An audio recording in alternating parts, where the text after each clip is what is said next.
Friends, welcome to my channel. ನಾನು ಈಗ ತೋರಿಸ್ತಿರೋ recipe capsicum ಪಲ್ಯ. ಅದು ಹೆಂಗೆ ಮಾಡೋದು ಅಂತ ತೋರಿಸ್ತೀನಿ ಬನ್ನಿ.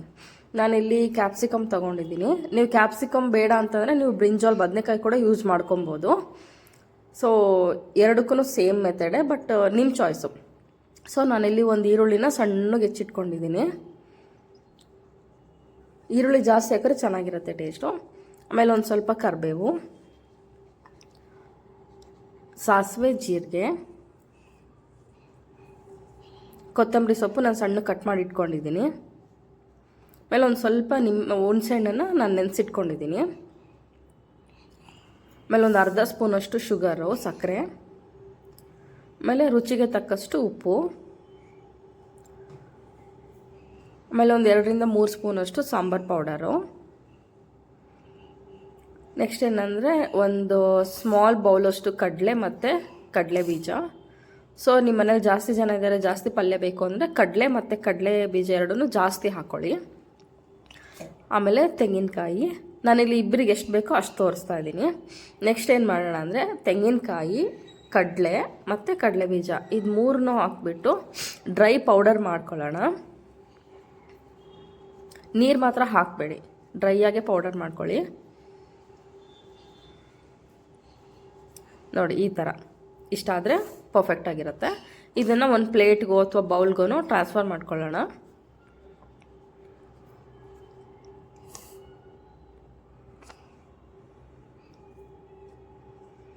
ಸೊ ಇಬ್ಬರಿಗೆ ಆಗೋಷ್ಟು ತೋರಿಸಿದ್ದೀನಿ. ನಿಮ್ಮ ಮನೇಲಿ ಜಾಸ್ತಿ ಜನ ಇದ್ರು ಅಂದರೆ ಕ್ವಾಂಟಿಟಿ ಜಾಸ್ತಿ ಹಾಕ್ಕೊಳ್ಳಿ ಕಡಲೆದೆಲ್ಲನೂ. ಆ ಶುಗರ್ ಹಾಕ್ತಾಯಿದ್ದೀನಿ ಒಂದು ಸ್ವಲ್ಪ.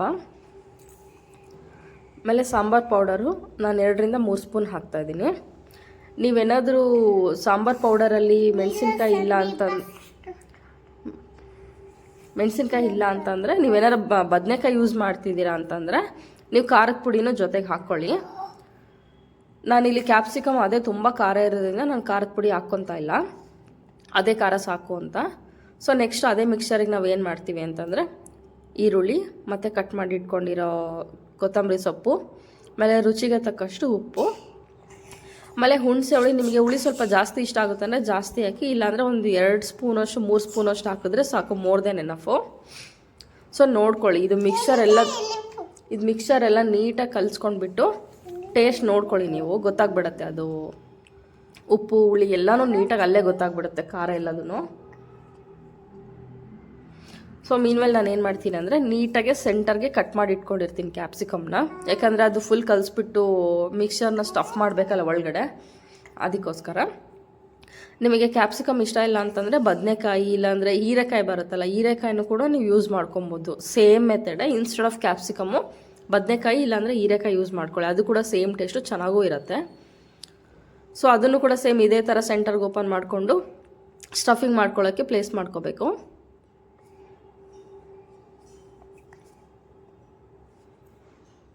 ನೀವೇನಾದ್ರು ದೊಡ್ಡ ಕ್ಯಾಪ್ಸಿಕಮ್ ಯೂಸ್ ಮಾಡ್ತಿದ್ದೀರಾ, ದೊಡ್ಡ ಸೈಜಿಂದ ಅಂದರೆ ಆ ಕ್ಯಾಪ್ಸಿಕಮ್ ಖಾರ ಇರಲ್ಲ.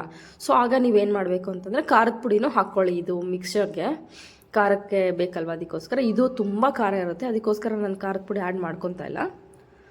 ಸೊ ಫಸ್ಟಿಗೆ ನೀರು ಹಾಕ್ಕೋಬೇಡಿ, ಹಾಗೆ ಡ್ರೈಯಾಗಿ ಎಲ್ಲ ಕಲಿಸ್ಕೊಳ್ಳಿ. ಯಾಕಂದರೆ ನಾವು ಟ್ಯಾಮ್ರಿನ್ ಜ್ಯೂಸ್ ಹಾಕಿರ್ತೀವಲ್ಲ, ಹುಣಸೆ ಹುಳಿ ಹಾಕಿರ್ತೀವಲ್ಲ. ಸೊ ಅದು ತುಂಬ ನೀರಾಗಿಬಿಟ್ರೆ ನಾವು ಸ್ಟಫ್ ಮಾಡಿದ್ರೆ ಕುಕ್ಕರಲ್ಲಿ ಬೇಯಿಸೋಕ್ಕಿಟ್ಟಾಗ ಅದು ಫುಲ್ಲು ಕದ್ಕೊಂಡು ಹೋಗ್ಬಿಡುತ್ತೆ. ಅದಕ್ಕೋಸ್ಕರ ಫಸ್ಟು ಹಂಗೆ ಡ್ರೈಯಾಗಿ ಕಲಿಸಿ ನೋಡಿ ಎಷ್ಟಾಗುತ್ತೆ ಹದ ಅಂತಂದ್ಬಿಟ್ಟು. ಆಲ್ಮೋಸ್ಟ್ ಈ ಹುಣಸೆ ಹೊಳೆದಕ್ಕೆ ಪರ್ಫೆಕ್ಟ್ ಆಗಿಬಿಡುತ್ತೆ ಕನ್ಸಿಸ್ಟೆನ್ಸಿ, ನಮಗೆ ನೀರೇ ಬೇಕಾಗಲ್ಲ. ನೆಕ್ಸ್ಟು ಸ್ವಲ್ಪ ತಿಕ್ಕಾಗಿ ಇರಬೇಕು. ಫುಲ್ಲು ತೆಳುವಾಗಿತ್ತಂದ್ರೆ ಏನಾಗುತ್ತೆ ಅಂದರೆ ನಾವು ನೀಟಾಗಿ ಸ್ಟಫ್ ಮಾಡೋಕ್ಕಾಗೋದಿಲ್ಲ. ನೋಡಿ ಇದು ಪರ್ಫೆಕ್ಟಾಗಿದೆ, ಸಾಕಿಷ್ಟು. ನೆಕ್ಸ್ಟ್ ಏನು ಮಾಡೋಣ, ನಾವು ಸೆಂಟರ್ ಹೋಲ್ ಮಾಡ್ಕೊಂಡಿರ್ತೀವಲ್ಲ, ನೀಟಾಗಿ ತುಂಬ್ಕೊಳ್ಳೋಣಂತೆ, ಎಲ್ಲೂ ಗ್ಯಾಪ್ ಇಲ್ದಿರಂಗೆ. ನೀವೇನಾದರೂ ಬದನೆಕಾಯಿ ತೊಗೊಂಡ್ರಿ ಅಂದರೆ ಒಂದರಲ್ಲಿ ಸಣ್ಣ ಬದನೆಕಾಯಿ ಬರುತ್ತೆ ಎಣ್ಗಾಯಿ ಮಾಡೋ ಥರ, ಆ ಸಣ್ಣ ಬದನೆಕಾಯಿ ತೊಗೊಂಡು ಒಂದರಲ್ಲಿ 2 ಪೀಸು ಇಲ್ಲಾಂದರೆ 4 ಪೀಸ್ ಮಾಡ್ಕೊಂಡ್ಬಿಟ್ಟು ಅದಕ್ಕೂ ಮಧ್ಯದಲ್ಲಿ ಹಿಂಗೆ ಸ್ಟಫ್ ಮಾಡ್ಕೊಳ್ಳಿ. ಸ್ಟಫ್ ಮಾಡ್ಕೊಂಡು ಒಂದು ಕಡೆ ಸೈಡಲ್ಲಿ ಇಟ್ಕೊಳ್ಳಿ.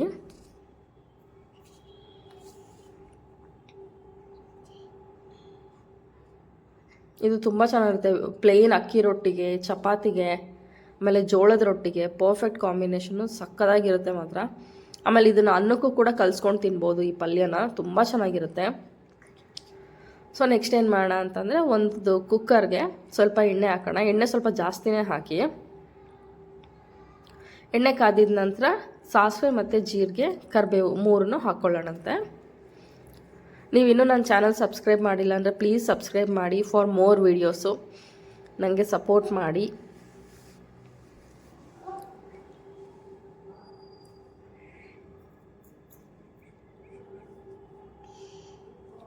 ನೆಕ್ಸ್ಟು ಈ ಒಗ್ಗರಣೆ ಹಾಕಿದಾದ್ಮೇಲೆ ನಾವೇನು ಮಾಡೋಣ, ನಾವು ತುಂಬಿಟ್ಕೊಂಡಿರ್ತೀವಲ್ಲ ಅದನ್ನೆಲ್ಲ ಕುಕ್ಕರ್ ಒಳಗಡೆ ನೀಟಾಗಿ ಜೋಡಿಸ್ಕೊಳ್ಳಿ ದೂರ ದೂರಕ್ಕೆ. ಈ ಥರ ಜೋಡಿಸ್ಕೋಬೇಕಾದ್ರೆ ನಾವೇನಾದ್ರು ತೆಳ್ಳಗೆ ಮಾಡ್ಕೊಂಡಿದ್ರೆ ಅದು ಮಿಕ್ಸರ್ನ ಸ್ಟಫಿಂಗ್ ಮಾಡಿದಾಗ ಎಲ್ಲ ಕುಕ್ಕರ್ ಒಳಗೆ ಎಲ್ಲ ಚೆಲ್ಲೋಗ್ಬಿಡುತ್ತೆ. ಅದಕ್ಕೆ ಇದರ ಗಟ್ಟಿಗಿದ್ರೆ ನೋಡಿ ಸ್ಟಿಫ್ ಆಗಿರುತ್ತೆ.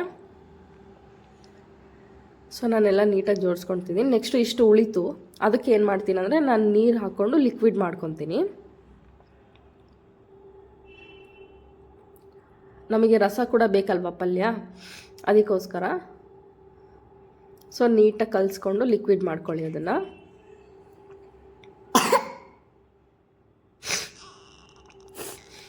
ಲಿಕ್ವಿಡ್ ಮಾಡಿಕೊಂಡು ಸೈಡಲ್ಲಿ ಎಲ್ಲೆಲ್ಲಿ ಜಾಗ ಇದೆಯೋ ಅಲ್ಲಿಗೆಲ್ಲ ಹಾಕಿ.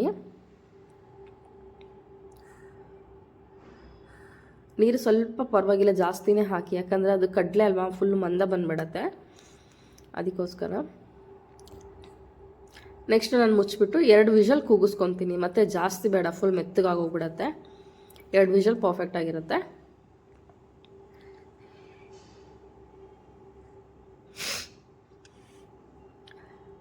ನೋಡಿ ಓಪನ್ ಮಾಡಿದ್ರೆ ಪಲ್ಯ ರೆಡಿ. ಸೊ ನೆಕ್ಸ್ಟ್ ಏನು ಮಾಡೋಣ ಅಂದರೆ ನೀಟಾಗಿ ಒಂದು ಸಲ ಕಲಿಸ್ಕೊಳ್ಳೋಣ. ಫಾಸ್ಟಾಗಿ ಕಲಿಸ್ಬಿಡಿ, ಅದೇನೆಂದರೆ ಒಳಗಿರೋ ಸ್ಟಫಿಂಗ್ ಎಲ್ಲ ಆಚೆ ಬಂದುಬಿಡುತ್ತೆ. ಸ್ಲೋವಾಗಿ ಒಂದು ಸಲ ಮಿಕ್ಸ್ ಮಾಡ್ಕೊಳ್ಳಿ ಪಲ್ಯ ಫುಲ್ಲು.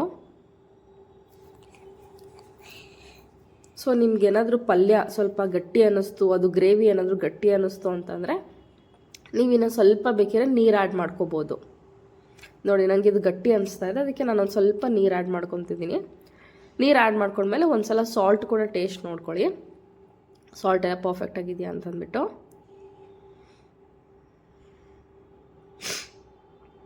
ತುಂಬ ಚೆನ್ನಾಗಿರುತ್ತೆ ಇದು, ಟ್ರೈ ಮಾಡಿ, ನಿಮ್ಮೆಲ್ರಿಗೂ ಇಷ್ಟ ಆಗುತ್ತೆ. ನೋಡಿ ಕ್ಯಾಪ್ಸಿಕಮ್ ಪಲ್ಯ ರೆಡಿ ಟು ಈಟ್. ನೀವು ಇನ್ನೂ ನನ್ನ ಚಾನಲ್ ಸಬ್ಸ್ಕ್ರೈಬ್ ಮಾಡಿಲ್ಲ, ಪ್ಲೀಸ್ ಸಬ್ಸ್ಕ್ರೈಬ್ ಮಾಡಿ, ಸಪೋರ್ಟ್ ಮಾಡಿ. Thank you so much, thanks for watching. ನೋಡಿ ಇದು ಚಪಾತಿಗೆ, ಬಿಳಿ ಅಕ್ಕಿ ರೊಟ್ಟಿಗೆ, ಆಮೇಲೆ ಜೋಳದ ರೊಟ್ಟಿಗೆ ಎಲ್ಲದಕ್ಕೂ ಪರ್ಫೆಕ್ಟ್ ಕಾಂಬಿನೇಷನ್ ಮಾತ್ರ. ಟ್ರೈ ಮಾಡಿ ಒಂದು ಸಲ ಮನೇಲಿ. ಥ್ಯಾಂಕ್